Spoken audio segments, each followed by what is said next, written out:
بسم اللہ الرحمن الرحیم۔ السلام علیکم عزیز طلباء۔ ہمارا آج کا ٹاپک ہے سپریم کورٹ آف پاکستان۔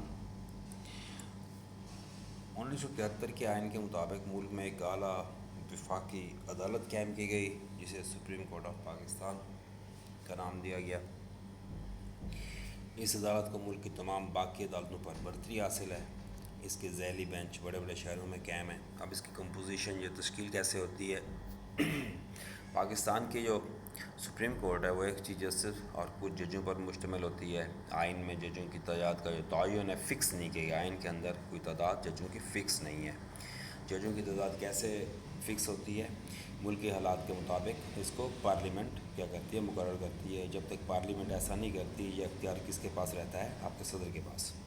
اب اس کی جو جج بننے کے لیے کون کون سی کوالیفیکیشنز ہیں، اہلیت کیا چاہیے؟ جج بننے کے لیے ضروری ہے کہ وہ پاکستان کا شہری ہو، 5 سال تک کسی ہائی کورٹ کا جج رہ چکا ہو، 15 سال تک کسی ہائی کورٹ میں ایڈوکیٹ کی حیثیت سے کام کر چکا ہو۔ اب ان کی اپائنٹمنٹ یا تقرریاں کون کرتا ہے؟ سپریم کورٹ کے چیف جسٹس اور ججوں کا تقرر پارلیمانی کمیٹی اور جوڈیشل کونسل کے مشورے سے صدر پاکستان کرتا ہے۔ کرتا صدر پاکستان ہے، لیکن مشورہ وہ کہاں سے لیتا ہے؟ ایک ادارہ ہے سپریم جوڈیشل کونسل، وہ اور بعد ایک پارلیمانی کمیٹی بنائی جاتی ہے وہاں سے۔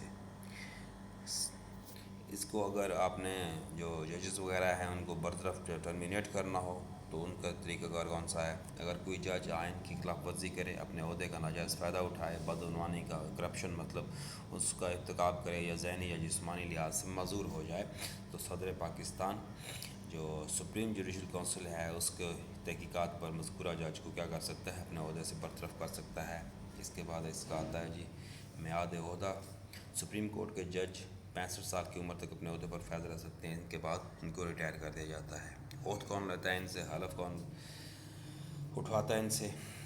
چیف جسٹس آف پاکستان اپنے عہدے کا حلف صدر پاکستان کے سامنے اور جج صاحبان چیف جسٹس کے سامنے اپنے عہدے کا حلف اٹھانے کے پابند ہیں۔ صدر مقام اس کا ہیڈ کوارٹر کہاں پہ ہے؟ سپریم کورٹ کا صدر مقام اسلام آباد ہے، لیکن اس کے جو بینچ ہیں وہ دیگر شہروں میں ہیں، مثلا لاہور، کراچی، پشاور اور ملتان میں بھی اس کے جو ہے نا وہ کیے گئے ہیں، آپ کے بینچز جو ہے نا وہ بنائے گئے ہیں۔ قائم مقام جو عادی جج جو ہوتا ہے، آفیشیٹنگ اور ایڈ ہاک جج، کام کی زیادتی کی وجہ سے صدر پاکستان کسی ایسے شخص کو قائم مقام جج مقرر کر سکتا ہے جو سپریم کورٹ کا جج بننے کی اہلیت شرائط نہیں کرتے ہوں۔ اسی طرح سپریم کورٹ کا چیف جسٹس صدر مملکت کی اجازت سے عارضی جج مقرر کرنے کا مجاز ہے۔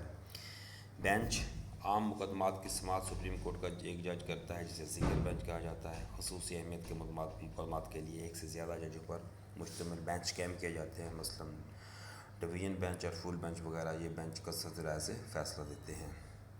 پابندیاں ججوں کے اوپر کون کون سی ہوتی ہیں؟ ملازمت کے دوران سپریم کورٹ کا جج کسی منافع بخش عہدے پر قید نہیں رہ سکتا۔ ریٹائرمنٹ کے بعد 2 سال تک وہ انتظامی نوعیت کے کسی سرکاری عہدے پر مقرر نہیں کیا جا سکتا، لیکن چیف الیکشن کمشنر وہ پھر بھی بن سکتا ہے۔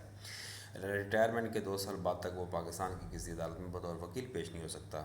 اس کی جو پریویلیجز ہیں، تنخواہ مرات وغیرہ، چیف جسٹس اور ججوں کو معقول تنخواہ دی جاتی ہے، انہیں ریٹائرمنٹ کے بعد پینشن بھی ملتی ہے، ان کو رہائش، آمد و رفت الاؤنس دیا جاتا ہے، جس کی توثیق اور نظر ثانی صدر پارلیمنٹ کی ایما بار یا مرضی سے کرتا ہے۔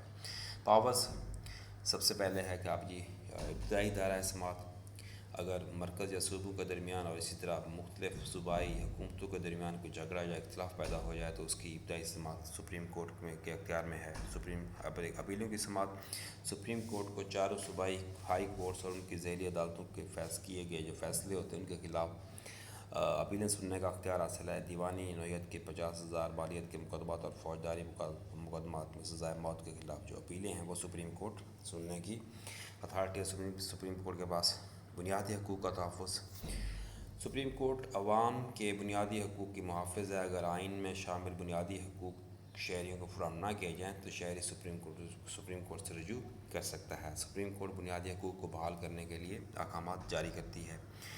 اس میں دیکھیں آگے ایڈوائزری پاورز مشاورتی اختیارات. صدر پاکستان اگر کسی قومی اہمیت کے مسئلے پر قانونی مشورہ حاصل کرنا چاہیں تو وہ اس طرح سپریم کورٹ سے رجوع کر سکتے ہیں، تاہم صدر ایسے قانونی مشورے کو ماننے کا پابند نہیں ہو سکتا.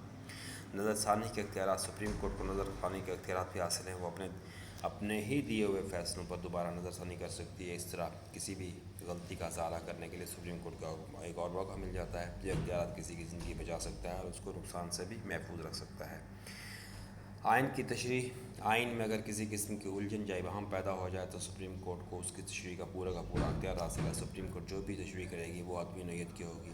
آئین کی محافظ. سپریم کورٹ آئین کی محافظ بھی تصور کی جاتی ہے. اگر انتظامیہ سے کوئی غلطی سرزد ہو جائے تو سپریم کورٹ اس کے فیصلے کو غلط قرار دے سکتی ہے اور غیر آئینی ثابت ہونے پر اس کے فیصلے کو کیا کر سکتی ہے، منسوخ بھی کر سکتی ہے. ہدایات جاری کرنا. سپریم کورٹ اپنے زیر سماعت تمام مقدمات پر کسی بھی ادارے یا فرد کو مختلف قسم کی ہدایات جاری کر سکتی ہے جن پر عمل کرنا لازمی ہوگا. اس قسم کی ہدایات کا اطلاق پورے ملک پر ہوگا. اس طرح حکم امتناعی کے ذریعے اسے کام کرنے سے روک سکتی ہے اور ان کے اختیارات میں نہ ہو. سپریم کورٹ کسی سرکاری ادارے، افسر یا ان کو احکامات کو کسی ادارے کے یا کسی سرکاری افسر کے احکامات جو ہوتے ہیں ان کو غیر مؤثر بنا سکتی ہے. نگرانی کے اختیارات. سپریم کورٹ چاروں صوبائی ہائی کورٹس کی نگرانی کرنے کا اختیار رکھتی ہے. ان کے لیے قواعد و ضوابط تشکیل دیتی ہے، ہدایات پر عمل کرواتی ہے. آگے ہیں متفرق اختیارات. کسی شخص کو حاضری کا حکم دینا، ضروری کاغذات یا مسودہ طلب کرنا، ٹریبونل قائم کرنا، اس کے بعد اب مختلف قانونی نکات کی وضاحت کرنا. تو یہ تو تھا آج کا ہمارا سپریم کورٹ آف پاکستان کا ٹاپک. امید ہے کہ آپ اس سے استفادہ حاصل کریں گے. اللہ تعالیٰ آپ کا حامی و ناصر ہو. نیکسٹ ٹائم ہم ہائی کورٹس کے بارے میں پڑھیں گے.